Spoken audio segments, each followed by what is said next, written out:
This video is brought to you by Skillshare, a great place to learn new skills. The first 500 people to use the link in the description will get a 2-month free trial. This is the story of how one man manipulated an entire country. He inconspicuously tugged on the strings of society, guiding it along his chosen path. This is the story of Edward Bernays, the man who manipulated America.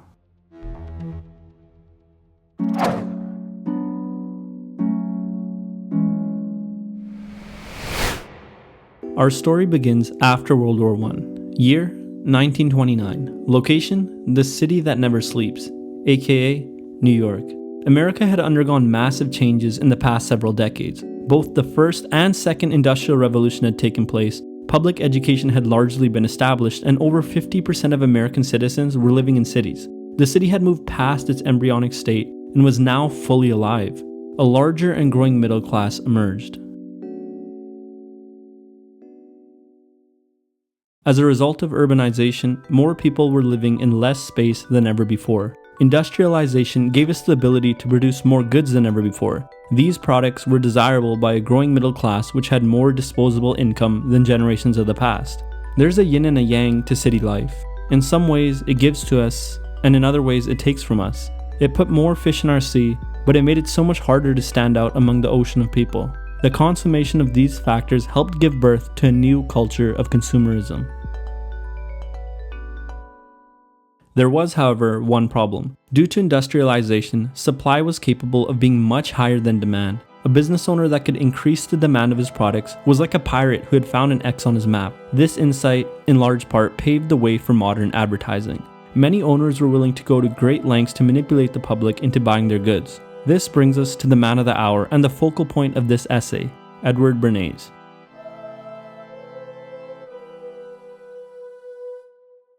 Bernays was the nephew of the iconic psychologist Sigmund Freud and arguably the father of public relations and propaganda.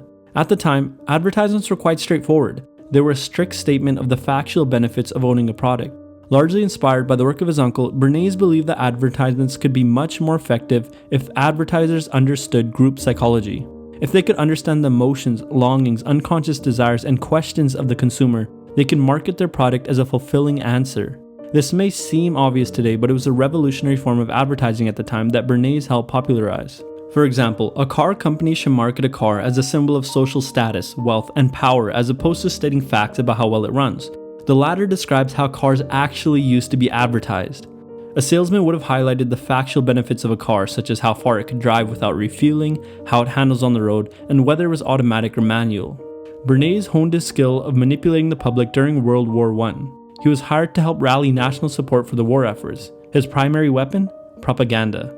What is propaganda? Here's a definition from Bernays' book. The mechanism by which ideas are disseminated on a large scale is propaganda, in the broad sense of an organized effort to spread a particular belief or doctrine. Essentially, propagandists use media such as magazines, newspapers, radio, the internet, and video to manipulate the masses into accepting or conforming to a certain idea. Because of its use in the world wars, propaganda has taken on a very negative connotation. It manipulates people into adopting a particular belief or doctrine with the intent of removing their autonomy. Many people see it as inherently wrong to use. On the other hand, Bernays thought that propaganda was only wrong when it was spreading lies or used for nefarious ends. What makes this idea so troubling is that Bernays believes that he and other propagandists know what is beneficial for the common good. This is a common trait among dictators and a theme that appears over and over again in his work. He truly believed that most people were stupid sheep that needed an elite and intelligent class to shepherd them.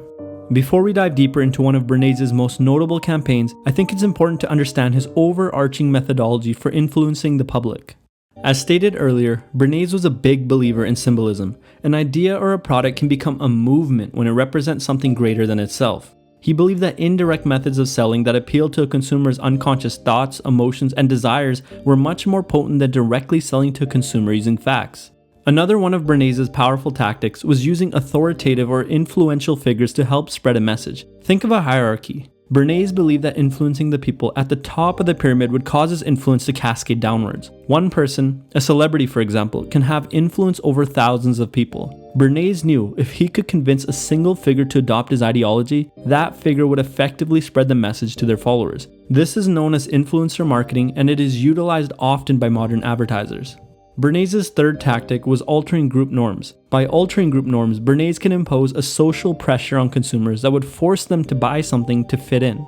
And the final tactic he used was being everywhere. Bernays understood that a consumer's mental space was the holy grail of advertising. Securing a safe spot in as many minds as possible was the prime objective. For that reason, he believed in advertising everywhere. Newspapers, magazines, radio, it was all necessary. The total amount of mental space available was limited, and so competition for it was intense. For example, let's assume that I sell apples. My competition isn't just other apple companies, it's all food sellers because individuals are limited in the amount of food they can eat in one day. Therefore, I want to advertise more than all other food sellers. Whether you're thinking of breakfast, lunch, dinner, or dessert, I want the apple to be the primary food that occupies your mind. Essentially, I'm competing with all other food sellers for that small space in your mind that you reserve for information on which groceries to buy.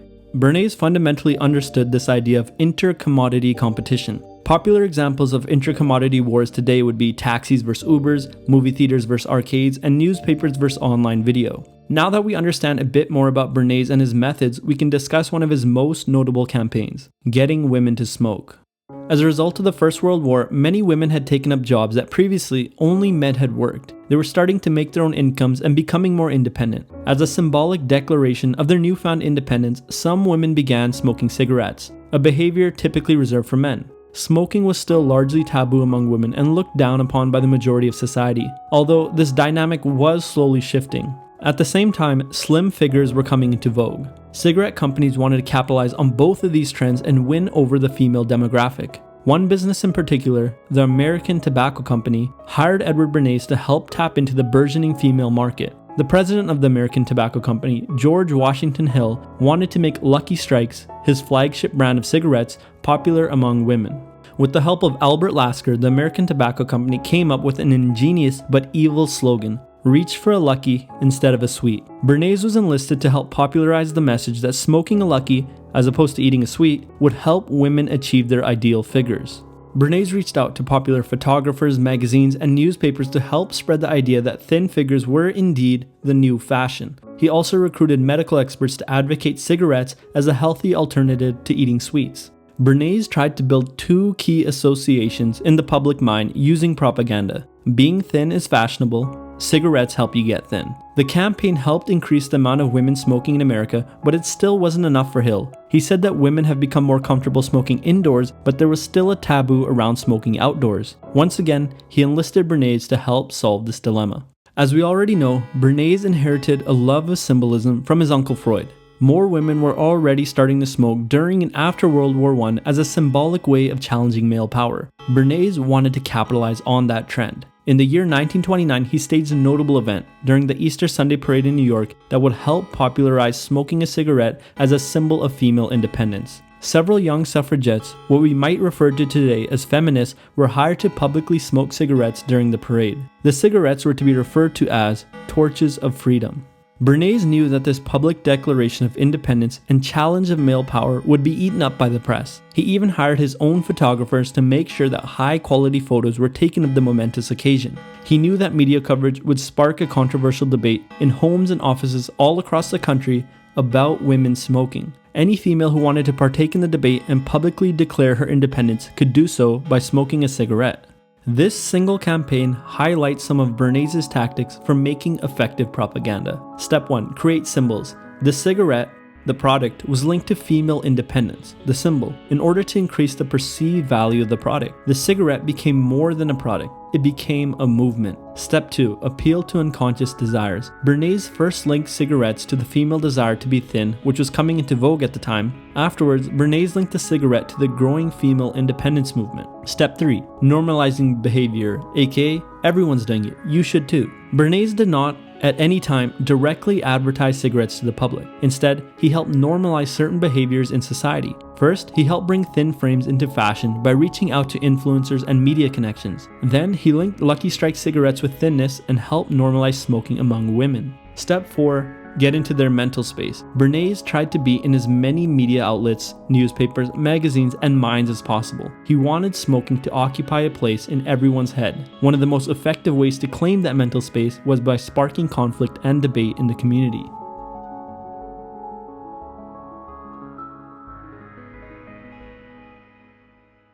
So, you may be wondering, why did I choose to discuss Edward Bernays in this essay? This essay is part of a longer series that will explore the effects of propaganda and ultimately social control.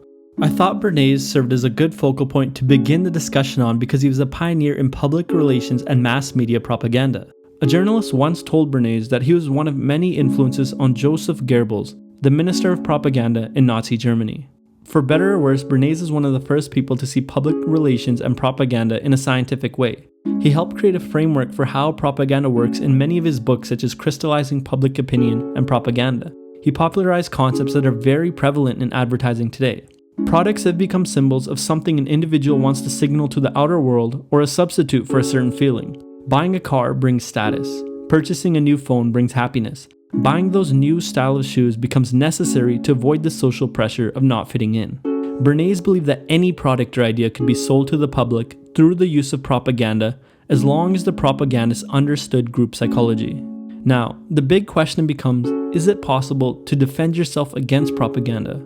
I'm a little torn over this question myself, but I'm going to do the best to explore it in some upcoming videos, but for now, I really wanted to turn the question over to you. Do you think it's possible to defend yourself against propaganda?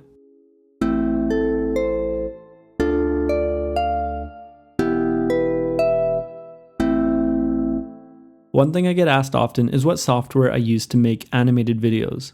I actually use two different kinds, Adobe Illustrator to make the assets, and Adobe After Effects to animate them. Both of these programs have quite the learning curve, and I'm still learning more about how to use them every day. So I'd like to thank Skillshare for sponsoring this video and providing the first 500 people who use the link in the description with a 2-month free trial. Skillshare is a great place to begin learning how to make animated videos. You can start learning how to animate with a course like After Effects for Beginners, or learning how to design assets with the course Master the Basics of Illustrator. If that's something that you're interested in, you can use the link in the description to get 2 free months of learning, and after that, it's just $10 a month. Thanks for watching, and I'll see you next time.